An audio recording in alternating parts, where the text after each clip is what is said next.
Hello friends, welcome back to my channel.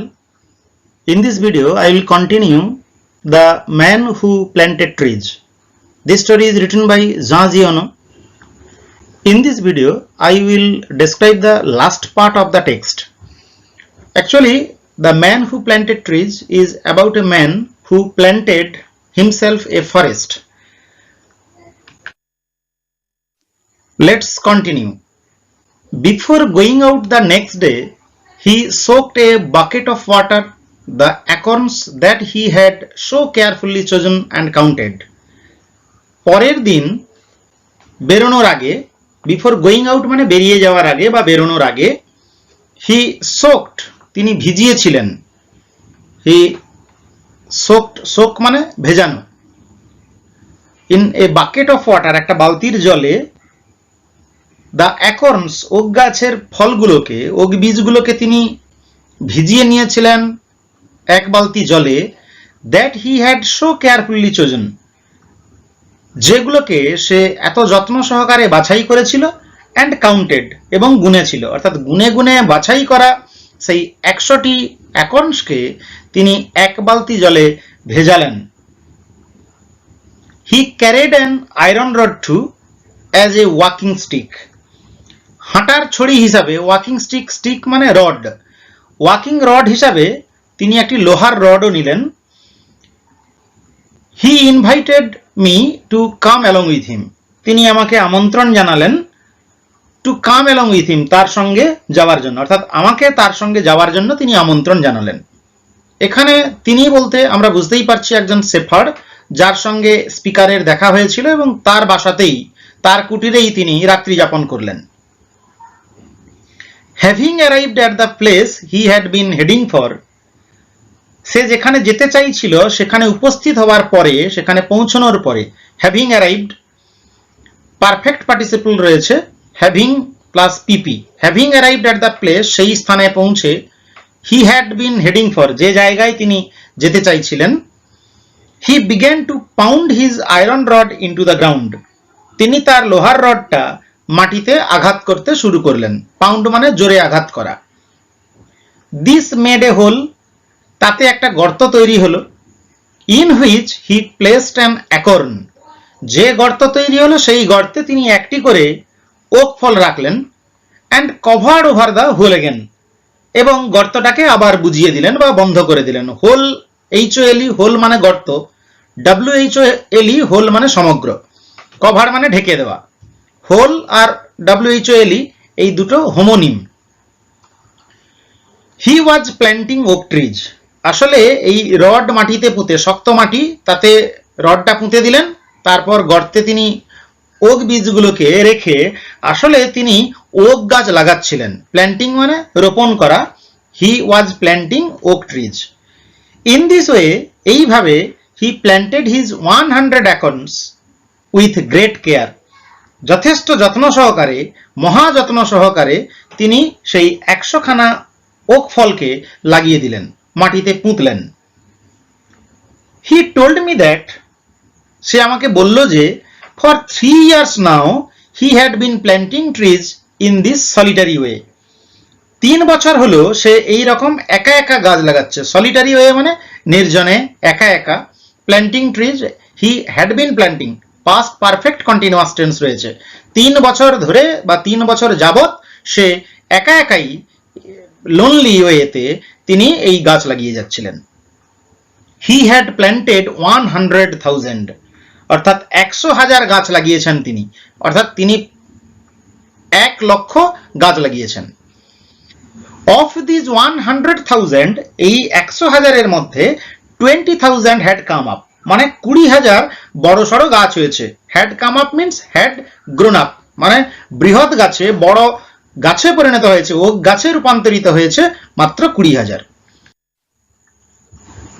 It was at this moment ঠিক সেই মুহূর্তেই that I began to wonder about his age আমি অবাক হয়ে ওর বয়স নিয়ে ভাবতে শুরু করলাম। টু ওন্ডার মানে অবাক হয়ে অ্যাবাউট হিজ এজ তার বয়স আমি ভাবতে শুরু করলাম। হি ওয়াজ ক্লিয়ারলি মোর দেন 50 নির্দ্বিধায় 50-এর বেশি তার বয়স হবে। ক্লিয়ারলি মানে পরিষ্কারভাবে হি ওয়াজ surely more than 50. 55 he told me. তিনি আমাকে বললেন যে তার বয়স 55, অর্থাৎ সেই শেফার্ড জানালেন তার বয়স 55. His name was এলজিয়ার্ড বোফিয়ার. তার নাম ছিল এলজার্ড বোফিয়ার. He had owned a farm in the plains where he lived most of his life. অর্থাৎ সমতলে তার একটা খামার ছিল. ফার্ম মিন্স ফার্ম হাউস, খামার বাড়ি মালিক ছিলেন তিনি. ইন দ্য প্লেন্স মানে সমতলে. Where he lived most of his life, যেখানেই তিনি তার বেশিরভাগ জীবনের সময়টা কাটিয়েছেন. He had lost his only son, সে তার একমাত্র ছেলেকে হারিয়েছে. অ্যান্ড দেন হিজ ওয়াইফ, এবং তারপরে তার স্ত্রীকেও সে হারিয়েছে, অর্থাৎ তার ছেলে এবং স্ত্রী মারা গেছেন. He had retired into this solitude, তারপর সে এই নির্জনতায় চলে এসেছে, প্রকৃতির এই নির্জন এলাকায় সে চলে এসেছে, প্রভিন্স এরিয়াতে চলে এসেছেন. Where he took pleasure in living slowly with his flock of sheep and his dog. এই নির্জন এলাকায় এসে তিনি ভেড়ার পাল আর তার কুকুরের সঙ্গে ঢিমে তালে বেঁচে থাকার মধ্যে আনন্দ পাচ্ছেন. হোয়ার হি টুক প্লেজার, অর্থাৎ এই নির্জনতায় এসে তিনি আনন্দ পাচ্ছেন ইন লিভিং স্লোলি, একটা ধীর জীবনে, অর্থাৎ শহরের গতিময় জীবন এখানে ছিল না নিশ্চয়ই. এবং কার সঙ্গে তিনি থাকেন? With his flock of sheep, ভেড়ার পাল. ফ্লক হচ্ছে collective noun, herd of cattle হয়, আর flock of sheep. And his dog, এবং তার কুকুরের সঙ্গে সে থাকে এখানে. হি হ্যাড কনক্লুডেড দ্যাট, তিনি এইভাবে সমাপ্তি করলেন তার কথা, that this country was dying for lack of trees, যে এই দেশটা গাছের অভাবে মরতে বসেছিল, অর্থাৎ এই এলাকায় কোনো কিছুই সম্ভব ছিল না কারণ গাছ ছিল না. হি অ্যাডেড দ্যাট, তিনি আরো যোগ করলেন যে having nothing more important to do, যেহেতু তার অন্য কোনো গুরুত্বপূর্ণ কাজ করার ছিল না, he had resolve to remedy the situation, তাই এই পরিস্থিতির সুরাহা করতে, এই পরিস্থিতিকে সংশোধিত করতে, ঠিক করতে তিনি সিদ্ধান্ত নিয়েছিলেন. হি হ্যাড রিজলভ মানে তিনি সিদ্ধান্ত নিয়েছিলেন, দৃঢ় সিদ্ধান্ত নিয়েছিলেন, টু রিমেডি দ্য সিচুয়েশন, অর্থাৎ কোন সিচুয়েশনের কথা বলা হচ্ছে না, এই দেশের এই প্রান্তটা যে গাছের অভাবে মরতে বসেছিল সেটাকে তিনি সংশোধনের চেষ্টা করলেন. We parted the next day, আমরা পরের দিন বিদায় নিলাম. পার্টেড মানে we bed good bye the next day. The next year, পরের বছর, দ্য ওয়ার কেম, যুদ্ধ লাগলো পরের বছর. In which I was engaged for 5 years, যে যুদ্ধে আমি 5 বছরের জন্য জড়িয়ে পড়লাম. এখানে the war refers to the first world war, first world war বা প্রথম বিশ্বযুদ্ধকে এখানে বোঝানো হয়েছে. With the war behind me I had a great desire to breathe a little pure air, অর্থাৎ ঘাড়ের উপর যুদ্ধ নিয়ে আমার ভীষণ ইচ্ছে হলো, অর্থাৎ যুদ্ধকে পিছনে ফেলে আমি চাইলাম, I had a great desire, আমার খুব ইচ্ছা হলো, I had a great wish to breathe a little pure air, আমি বিশুদ্ধ বা টাটকা হাওয়ায় একটু হাঁপ ছাড়তে চাইলাম বা শ্বাস নিতে চাইলাম. And I set out again, এবং আমি আবার যাত্রা শুরু করলাম. সেট আউট মানে যাত্রা শুরু করা. আমি বেরিয়ে পড়লাম along the trail through that deserted country, ওই পরিত্যক্ত দেশের মধ্যে বিস্তৃত পথ ধরে, ট্রেল মানে পথ, দ্য ওয়ে অর পাথ, সেই পাথ বরাবর আমি আবার আমার যাত্রা শুরু করলাম. The land had not changed, ওই জায়গাটা একটুও বদলায়নি.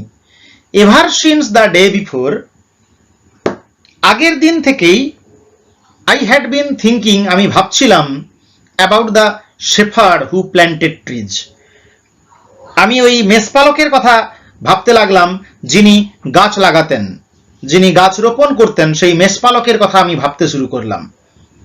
10,000 oaks I had said to myself must really take up a lot of space, অর্থাৎ 10,000 ওক গাছ আমি মনে মনে ভাবলাম, I had said to myself, অর্থাৎ আমি নিজে নিজেকে বললাম, মনে মনে ভাবলাম, must really take up a lot of space, অনেকটা জায়গা নিশ্চয়ই নেবে, অনেকটা বিস্তৃত এলাকা জুড়ে বিস্তার লাভ করবে, আমি এটা ভাবতে লাগলাম. When I met এলজার বোফিয়ার this time, এলজার বোফিয়ারের সঙ্গে এবার আমার যখন দেখা হলো, I found that, আমি দেখলাম যে the war had not disturbed him at all. যুদ্ধ আদৌ তাকে বিচলিত করেনি, তাকে বাধা দেয়নি, অর্থাৎ যুদ্ধের কোনো প্রভাবই তার উপরে পড়েনি। এখানে যুদ্ধ বলতে আবারও বলছি প্রথম বিশ্বযুদ্ধের কথা বোঝানো হচ্ছে। He had continued with his planting. সে তার গাছ লাগানো নিয়েই থেকেছে, সে গাছ লাগানো চালিয়েই গেছে, অর্থাৎ গাছ লাগিয়েই গেছেন তিনি। দ্য ওকস অফ 1910, 1910 সালের ওক গাছগুলো ওয়ার নাও 10 years old, এখন 10 বছরের। অর্থাৎ ভদ্রলোক 3 বছর ধরে ওখানে ওক গাছ লাগাচ্ছিলেন। মানে যে ন্যারেটার তিনি দেখা করেছিলেন প্রথম যে ওক গাছ লাগানো হয়েছিল সেটা 1910 সালে লাগানো যদি হয়, তার 3 বছর পরে তিনি প্রথমবার দেখা করেছিলেন। এখন তিনি যুদ্ধ শেষ করে দেখা করেছেন, মোটামুটি বোঝা যাচ্ছে যে এখন 7 বছর পরে তিনি আবার দেখা করতে গেছেন, এবং তখন সেই ওক গাছগুলোর বয়স হয়ে গেছে 10 বছর। And were taller than me and than him, এবং সেই ওক গাছগুলো আমার আর ওর থেকেও বেশি লম্বা হয়ে গেছে, আমার থেকেও লম্বা। And then him, him refers to the shepherd, ওই মেষপালকের চেয়েও লম্বা। এটা কম্পারেটিভ ডিগ্রিতে রয়েছে, taller then. The scene was impressive, এই দৃশ্যটা ছিল মনোমুগ্ধকর, অর্থাৎ চোখ জুড়ানো দৃশ্য ছিল সেটা। I was actually speechless, and we passed the whole day in silence, walking through his forest. I was actually speechless, সত্যি কথা বলতে কি আমি তো হতবাক হয়ে গিয়েছিলাম।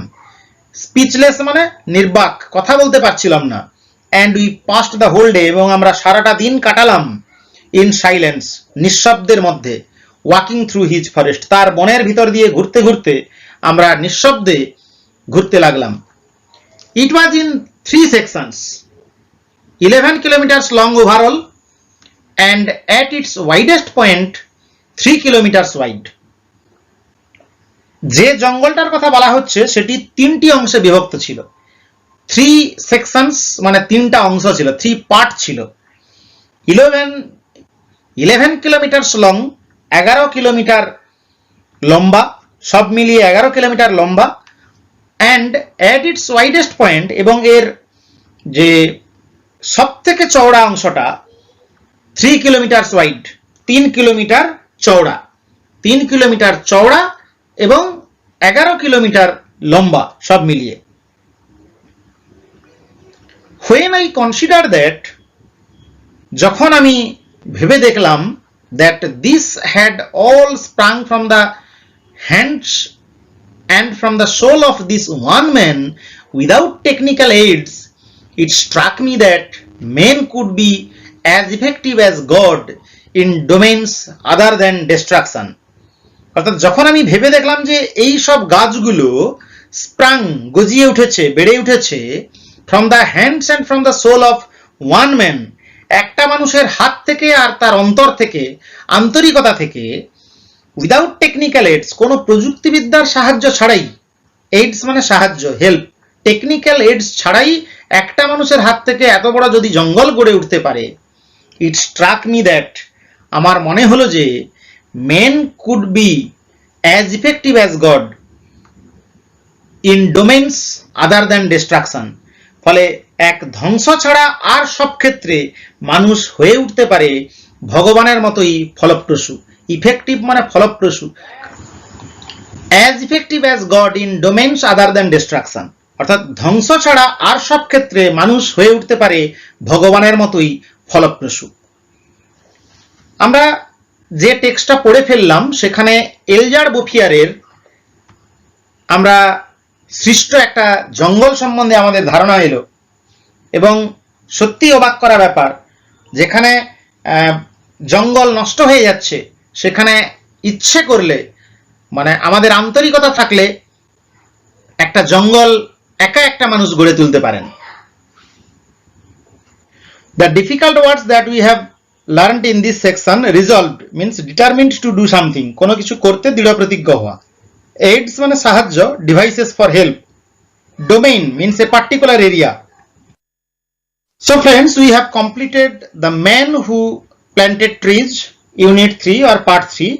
আমরা যে অংশটা পড়ে ফেললাম সেখানে দেখলাম যে যে লোকটির সম্বন্ধে বলা হচ্ছিল, অর্থাৎ যে শেফার্ড, তার নাম হচ্ছে এলজার্ড বোফিয়ার। সেই পরের দিন সেই লোকটা যত্ন সহকারে বীজগুলো বপন করলো। তিনি আগে 100,000 বীজ বপন করেছিলেন, যার মধ্যে 20,000 কাম আপ, 20,000 বীজ থেকে চারা বার হয়েছে। তার ছেলে এবং স্ত্রীর অকাল মৃত্যুর পরে তিনি এই নির্জন জায়গায় চলে এসেছিলেন। যুদ্ধে জড়িয়ে পড়ার জন্য আমাদের এখানের গল্পকথক বা লেখক দীর্ঘ কয়েক বছর সেই জায়গায় যেতে পারেনি। 1920 সালে তিনি আবার সেই জায়গাটি দেখতে গিয়েছিলেন, যে জমিতে এলজার্ড বোফিয়ার বীজ বপন করেছিলেন, এবং সেখানে এক ওক গাছে ভর্তি অরণ্য তৈরি হয়েছে। 11 কিলোমিটার লম্বা এবং 3 কিলোমিটার চওড়া একটা বিস্তৃত অরণ্য তিনি একা হাতেই তৈরি করেছেন। এবং তখন লেখকের রিয়েলাইজেশন হচ্ছে যে একজন মানুষ ইচ্ছে করলে, একজন মানুষ আন্তরিকভাবে চাইলে একটি জঙ্গল সৃষ্টি করে ফেলতে পারেন। অর্থাৎ ধ্বংস ছাড়া আর সমস্ত ক্ষেত্রে মানুষ কিন্তু ইচ্ছে করলে ভগবানের সমতুল্য হয়ে উঠতে পারে, যদি তার dedication, love for the work এবং তার ইচ্ছা শক্তি থাকে।